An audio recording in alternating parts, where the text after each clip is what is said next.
అందరికీ నమస్కారం. ఈరోజు కథ ప్రేమ ఎంత మధురం, ఎపిసోడ్ 226. పెళ్ళైతే ఏంటి? ఇక స్టోరీలోకి వెళ్తే, అక్షయ్ పెళ్లి తర్వాత ఫణిభూషణ్ మంచం పట్టాడు. ఒకరోజు మొత్తం వేద ఫ్యామిలీ వాళ్ళను డాక్టర్స్ను కంగారు పెట్టారు. ప్రస్తుతం అతని ప్రాణాలకి ప్రమాదం లేకపోవడంతో ఇంట్లోనే రెస్ట్ తీసుకుంటున్నాడు. అప్పుడే నిద్ర మేల్కొన్న అతను తన పక్కనే ఉన్న రెండో కొడుకు హేమసుందర్, మనవడు రజనీష్లను చూశాడు. నెమ్మదిగా నోరు తెరిచి, అక్షయ్ పెళ్లి చేసుకున్న అమ్మాయి ఎవరు? అక్షయ్ ఒక అమ్మాయి కోసం అంతలా వెంటపడడం ఇంతవరకు ఎప్పుడు జరగలేదు అని అన్నాడు. ఆ ప్రశ్న విన్న రజనీష్ కొంచెం ఆశ్చర్యపోయాడు. కానీ వెంటనే రియాక్ట్ అవుతూ, ఆమె ఇంతకుముందు నా సబార్డినేట్గా పనిచేసింది, స్కిల్డ్ అండ్ టాలెంట్ పర్సన్ అని చెప్పాడు. నిజానికి స్నేహపై అతనికి చాలా అభిప్రాయాలున్నాయి. కానీ వాటిని గురించి ఫణిభూషణ్ ముందు చెప్పలేకపోయాడు. ఎందుకంటే ప్రస్తుతం ఆమె తన అన్నయ్య పెళ్లి చేసుకున్న అమ్మాయి. అందుకే అతను జాగ్రత్తగా మాట్లాడుతూ తన మనసులో ఉన్న ఎమోషన్స్ను కంట్రోల్ చేసుకోవడానికి ప్రయత్నించాడు. కానీ కాసేపటి తర్వాత, తాతయ్య, నేను నీకు ఒక విషయం చెప్పాలి, కానీ అది చెప్పచ్చో లేదో తెలియడం లేదు అని అన్నాడు. ఆ మాట వినగానే ఫణిభూషణ్ అనుమానంగా చూస్తూ, అసలు ఏం జరిగిందో సరిగ్గా చెప్పు అని ఆర్డర్ వేసినట్లుగా అడిగాడు.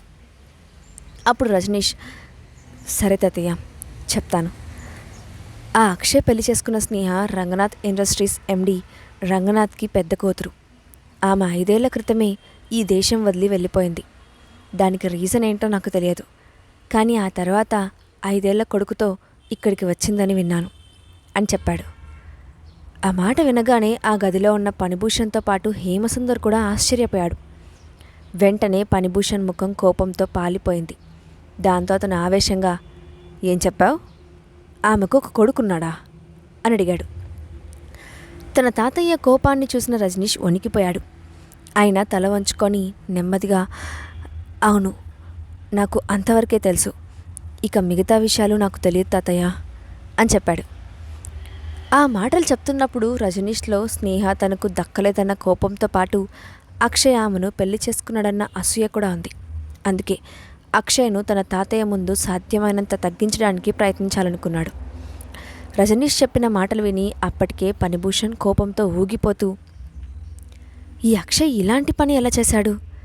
వేద ఫ్యామిలీ పరువు మొత్తం తీశాడు అని అంటూ ఉండగానే అతడికి ఎడతెరిపి లేకుండా దగ్గు వచ్చింది. వెంటనే హేమసుందర్ తన తండ్రి దగ్గరకు వెళ్ళి, నాన్న, మీరు కోపం తగ్గించుకోండి, ఇంతలా ఆవేశపడితే ఇది మీ ఆరోగ్యానికి మంచిది కాదు అని చెప్పాడు. కానీ ఫణిభూషణ్ తన ఆవేశాన్ని ఆపుకోలేకపోతూ, ఈ అక్షయ్ వేద ఫ్యామిలీలో తన వాల్యూని కోల్పోయాడు అని అన్నాడు. ఆ మాటలకు హేమసుందర్ మౌనంగా నిలబడ్డాడు. తన తండ్రికి ఏం సమాధానం చెప్పాలో అతనికి తెలియలేదు. కానీ తన కొడుకు రజనీష్ చెప్పిన విషయం వల్ల తప్పకుండా ఏదో ఒక ఫలితం ఉంటుందని మాత్రం ఆశించాడు. కాసేపటి తర్వాత ఫణిభూషణ్ మౌనంగా ఉండడంతో హేమసుందర్, రజనీష్ ఇద్దరూ బయలుదేరి తమ ఇంటికి వెళ్లారు. ఇంట్లో అడుగుపెట్టిన వెంటనే హేమసుందర్ అప్పటిదాకా ఆపుకున్న తన ఆనందాన్ని బయటకు తీస్తూ ఒక్కసారిగా బిగ్గరగా నవ్వడం మొదలుపెట్టాడు. ఈ అక్షయ్ పరిస్థితి ఇలా అవుతుందని నాకెప్పుడో తెలుసు. వాడి పొగరే వాడిని ఈ పరిస్థితికి తీసుకొచ్చింది అని చెప్పి వెంటనే తన కొడుకు వైపు తిరిగి, ఇప్పుడు నీకు అవకాశం వచ్చింది. ఇక ఆ ముసలోడు అక్షయ్ను దగ్గర కూడా రానివ్వడు. కాబట్టి ఇది నీకు మంచి అవకాశం. నువ్వు తొందరపడాలి. వాడిని పక్కకు తప్పించి ఆ ప్లేస్లోకి నువ్వు వెళ్ళాలి అని అన్నాడు. మళ్ళీ రజనీష్ ఏం మాట్లాడకముందే హేమసుందర్ మాట్లాడుతూ, ఆ అక్షయ్కి దాత్రిని పెళ్లి చేసుకోవడం ఇష్టం లేదని నాకు అనుమానంగానే ఉండేది. కానీ ఇలా ఒక కొడుకు ఉన్న అమ్మాయిని పెళ్లి చేసుకోవాలనుకుంటున్నాడని నేను ఊహించలేదు. దీన్ని ఎట్టి పరిస్థితుల్లోనూ మా నాన్న ఒప్పుకోడు. మనకి అన్ని విషయాలు బాగా కలిసొచ్చాయి అని సంతోషంగా అన్నాడు. తన తండ్రి ఎంత మాట్లాడుతున్నా రజనీష్ పెద్దగా ఉత్సాహం చూపించలేదు. పైగా తన ముఖంలో ఏదో విచారం కనిపించినట్లు అనిపించింది. తాను ఎంత మాట్లాడుతున్నా రజనీష్ వైపు నుంచి ఎలాంటి రియాక్షన్ రాకపోవడంతో అతను వెనక్కి తిరిగి చూసి, నువ్వెందుకు డల్గా ఉన్నావు అని అడిగాడు. అయినా రజనీష్ మౌనంగానే ఉండడంతో, అసలు నీకేమైందిరా అని కోపంగా అడిగాడు హేమసుందర్. తన తండ్రికి కోపం వస్తూ ఉందని అర్థం చేసుకున్న రజనీష్ వెంటనే, ఏం లేదు నాన్న, నేను బాగానే ఉన్నాను. నువ్వు చెప్పింది నిజమే. ఇది మనకు మంచి అవకాశం. తప్పకుండా నువ్వు చెప్పినట్లే నేను చేస్తాను అని చెప్పాడు. ఆ మాటలు విని హేమసుందర్ కొంచెం సంతృప్తి చెందాడు. అయినా తన కొడుకు ఎప్పట్లా లేకుండా విచిత్రంగా ప్రవర్తిస్తున్నట్లు అతనిలో అనుమానం మొదలైంది. ఈ మధ్య చాలా రోజులుగా రజనీష్లో ఏదో మార్పు వచ్చినట్లు హేమసుందర్ కూడా గమనిస్తూ ఉన్నాడు.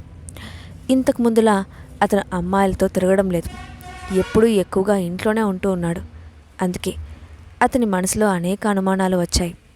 దాంతో అతను తన కొడుకు వైపు పరిశీలనగా చూస్తూ హఠాత్తుగా, రజనీష్, నువ్వు లవ్లో పడ్డావా అని అడిగాడు. ఆ ప్రశ్న విని రజనీష్ ఆశ్చర్యపోయాడు. వెంటనే తల అడ్డంగా ఊపుతూ, లేదు నాన్న, అదేం లేదు. నేను ఈ మధ్య కంపెనీలో కొంచెం బిజీగా ఉంటున్నాను. అంతేకాకుండా ఈ ఆడవాళ్ళను మనం అదే పనిగా కలుస్తుంటే వాళ్ళు మనకు వాల్యూ ఇవ్వరని నీకు కూడా తెలుసు కదా, అందుకే తగ్గించాను అని చెప్పాడు. హేమసుందర్ నమ్మలేనట్లుగా చూసి, లేదు రజనీష్, నీ గురించి నాకు బాగా తెలుసు. ఖచ్చితంగా నీలో చాలా మార్పు వచ్చింది. తప్పకుండా ఏదో కారణం ఉందని అనిపిస్తోంది అని అన్నాడు. అతను మాట్లాడుతున్నప్పుడు రజనీష్ ముఖంలో మారుతున్న ఎక్స్ప్రెషన్స్ని కూడా హేమసుందర్ దృష్టిని దాటిపోలేదు. దాంతో అతను, సరే, నువ్వు ప్రతి చిన్న విషయాన్ని నాకు వివరించాల్సిన అవసరం లేదు. నువ్వు ఇంకా చిన్నవాడివి కాదని నాకు తెలుసు. కానీ నాకు అర్థమైంది ఏంటంటే, నీకు పెళ్లి చేయడానికి కూడా నిన్నొక మంచి అమ్మాయిని వెతకాలి అని అన్నాడు.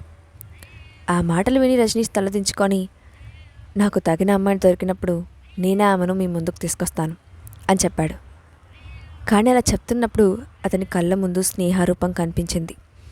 దాంతో రజనీష్కి షాక్ కొట్టినట్లయింది. ఆమె తనకు ఎందుకు కనిపిస్తోందో అర్థం కాలేదు.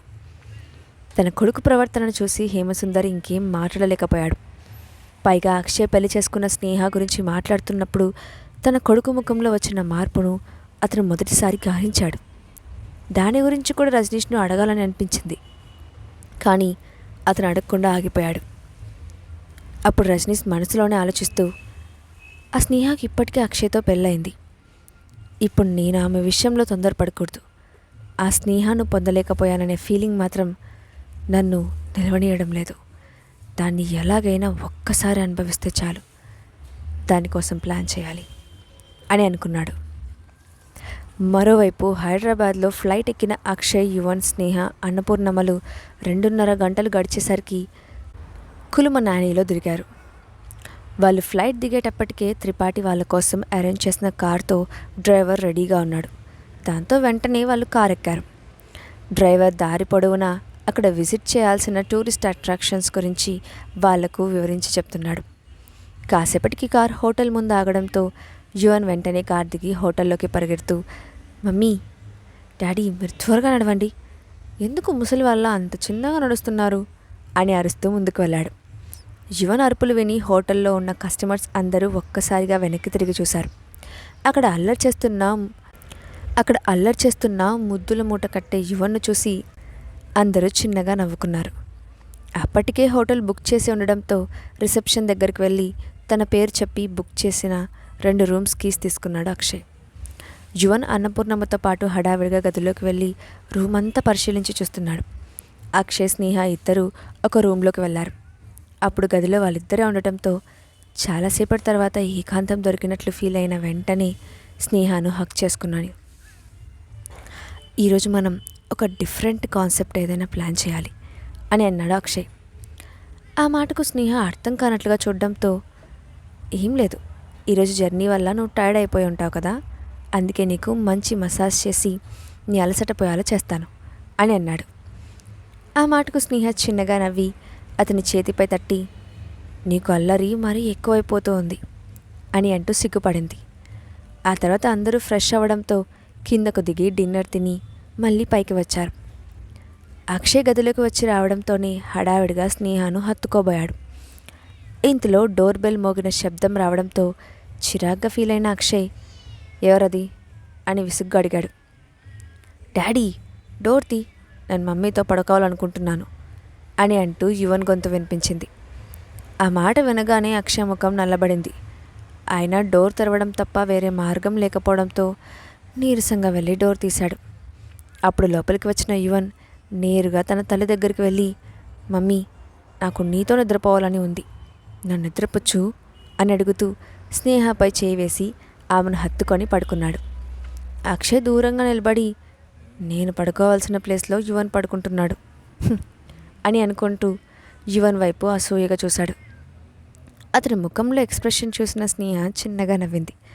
అక్షయ్ నిస్సహాయంగా వెళ్ళి సోఫాలో కూర్చున్నాడు. కాసేపటికి జర్నీ వల్ల అలసిపోయి ఉండడంతో తన తల్లి చెప్పే కథను వింటూ యువన్ వెంటనే నిద్రలోకి జారుకున్నాడు. దాంతో అక్షయ్ నిద్రపోతున్న యువన్ను తన చేతుల్లోకి ఎత్తుకొని అన్నపూర్ణ దగ్గరకు తీసుకెళ్లి పడుకోబెట్టాడు. స్నేహ అతను చేస్తున్న పనుల్ని విచిత్రంగా చూసింది. కానీ అతనికి అడ్డు చెప్పాలని ఆమెకు కూడా అనిపించలేదు. దాని గురించి ఆలోచిస్తూ, అంటే నేను కూడా అక్షయ్కు దగ్గరగా ఉండాలని కోరుకుంటున్నానా? అందుకే అక్షయ్ను ఆపడం లేదా అని తనలో తానే అనుకుంది. కాసేపటికి అక్షయ్ తిరిగి వచ్చి వెంటనే డోర్ క్లోజ్ చేస్తూ, అమ్మయ్యా, ఒక పని అయిపోయింది, ఇప్పుడు నా ప్లేస్లో నేను పడుకుంటాను అని అంటూ బెడ్ దగ్గరికి వెళ్ళాడు. కానీ స్నేహ అక్షయ్ రావడం గమనించి వెంటనే నిద్రపోతున్నట్లు నటిస్తూ కళ్ళు మూసుకుంది. అది చూసిన అక్షయ్ చిన్నగా నవ్వుకొని వెళ్ళి ఆమె పక్కనే పడుకొని వెనుక నుండి హక్ చేసుకుంటూ, నాకు తెలుసు నువ్వు నిద్రపోలేదు అని అన్నాడు. అప్పుడు స్నేహ చిన్నగా నవ్వుతూ కళ్ళు తెరిచి అతని వైపు తిరిగింది. ఇక ఆమెకు మాట్లాడేందుకు ఒక్క ఛాన్స్ కూడా ఇవ్వకుండా వెంటనే తన పెదాలతో కప్పేశాడు. చాలాసేపటి వరకు అతని లిప్లాక్లో మునిగిపోయిన స్నేహకు ఊపిరాడనట్లుగా అనిపించడంతో వెంటనే అతని వెనక్కి నెట్టి, అక్షయ్ నువ్వేం చేస్తున్నావు అని అంది. అక్షయ్ తెలియనట్లు అమాయకంగా ముఖం పెట్టి, నా భార్యను నేను ముద్దు పెట్టుకుంటున్నాను, ఇందులో తప్పేముంది అని అన్నాడు. ఆ మాటకు స్నేహ మౌనంగా ఉంది. అప్పుడు అక్షయ్ ఆమె తలపైకెత్తి కళ్ళలోకి చూస్తూ, యువన్ను దూరంగా తీసుకెళ్ళి పడుకోబెట్టానని కోపంగా ఉందా అని అడిగాడు. స్నేహ వెంటనే అతని పెదాలపై వేలిపెట్టి అతన్ని అడ్డుకుంటూ, నువ్వు ఇలా ఎందుకు మాట్లాడుతున్నావు? ఎక్కువగా ఆలోచించుకో. నువ్వు నన్ను చాలా రోజుల నుంచి మిస్ అవుతున్నావని నాకు తెలుసు. అందుకే నువ్వు చేసిన పని నాకేం తప్పుగా అనిపించలేదు అని అంది. అప్పుడు అక్షయ్ ఆమె నుదుటిపై ముద్దు పెట్టి, నాకు తెలుసు నువ్వు అర్థం చేసుకుంటావని అని అన్నాడు. ఆ తర్వాత ఇద్దరూ నెమ్మదిగా ఒకరినొకరు గట్టిగా హత్తుకొని పడుకున్నారు. అతని కౌగిలిలో లభించిన వెచ్చదనం ఆమెకు ప్రపంచంలో ఎక్కడా దొరకదని అనిపించింది. నిజానికి ఇద్దరూ శరీరాలు మెల్లగా వేడెక్కడం మొదలుపెట్టాయి. కానీ అక్షయ్ తన కోరికను బలవంతంగా అణిచిపెడుతూ స్నేహ కడుపులో బిడ్డ ఉన్నాడన్న విషయాన్ని పదే పదే గుర్తు చేసుకొని తనను తానే కంట్రోల్ చేసుకున్నాడు. కాసేపటికి ఇద్దరు తృప్తిగా కళ్ళు మూసుకోవడంతో వాళ్ళకు తెలియకుండానే ప్రశాంతమైన నిద్రలోకి జారుకున్నారు. తర్వాత రోజు ఉదయాన్నే అందరూ చీకటితోనే నిద్రలేచారు. ఆ రోజు ఉదయాన్నే కొండల మధ్య నుంచి వస్తున్న సూర్యుడిని అందరికీ చూపించాలని అక్షయ్ ముందుగానే ప్లాన్ చేయడంతో అనుకున్న ప్రకారం ఉదయాన్నే తన వాళ్ళందరినీ సన్ రైజ్ చూడడానికి తీసుకెళ్లాడు. టూరిస్ట్ స్పాట్లో నుంచొని ప్రకృతి కొండల మధ్యలో నుండి పైకి ఎగిసి వస్తున్న ఎర్రని ఆ సూర్యుని బింబాన్ని చూడడం అందరికీ బాగా నచ్చింది. వావ్ డాడీ, సన్ ఆరెంజ్ కలర్లో చాలా బ్యూటిఫుల్గా ఉన్నాడు, ఐ లైక్ ఇట్ అని ఆనందంగా చెప్పాడు యువన్. మనం అప్పుడప్పుడు ఇలా నేచర్లోని అందాలను ఆహ్వానించి ఎంజాయ్ చేస్తూ ఉండాలి. అప్పుడే మన ఉరుకుల పరుగుల జీవితంలో ఒక రిఫ్రెష్మెంట్ ఉంటుంది. మనిషి కూడా నేచర్ గురించి ఎక్కువగా ఆహ్వాన తెచ్చుకుంటాడు అని యువన్తో చెప్తూ ఉన్నాడు అక్షయ్. యువన్ అతను చెప్తున్నవన్నీ శ్రద్ధగా వింటూ ఉన్నాడు. స్నేహ వాళ్ళిద్దరినీ చూసి ఆనందపడింది. ఒకవేళ ఏదైనా అనాలోచితంగా నిర్ణయం తీసుకొని అక్షయ్ను దూరం చేసుకుని ఉండుంటే యువన్ ఇంత మంచి తండ్రిని మిస్ అయి ఉండేవాడు అని అనుకోకుండా ఉండలేకపోయింది. ముగ్గురు కలిసి అందమైన ప్రకృతి దృశ్యాన్ని ఆస్వాదిస్తుండటం చూసిన అన్నపూర్ణ వెంటనే తన చేతిలో ఉన్న సెల్ ఫోన్తో వాళ్ళ ఫోటో తీసింది. అక్షయ్ ప్లాన్ చేసిన ఈ ట్రిప్లో వాళ్ళు ఎలాంటి అవాంతరాలు ఎదుర్కోబోతున్నారు, రజనీష్ తనకు వచ్చిన అవకాశాన్ని ఎలా ఉపయోగించుకోబోతున్నాడు, నెక్స్ట్ పార్ట్లో చూద్దాం. ఈ స్టోరీ అప్డేట్ ఎలా ఉందో కింద కామెంట్ బాక్స్లో మీ ఒపీనియన్ని తప్పకుండా షేర్ చేయండి. అలాగే ఇలాంటి మరిన్ని స్టోరీస్ కోసం మా ఛానల్ని సబ్స్క్రైబ్ చేసి పెట్టుకోండి. Thanks for watching.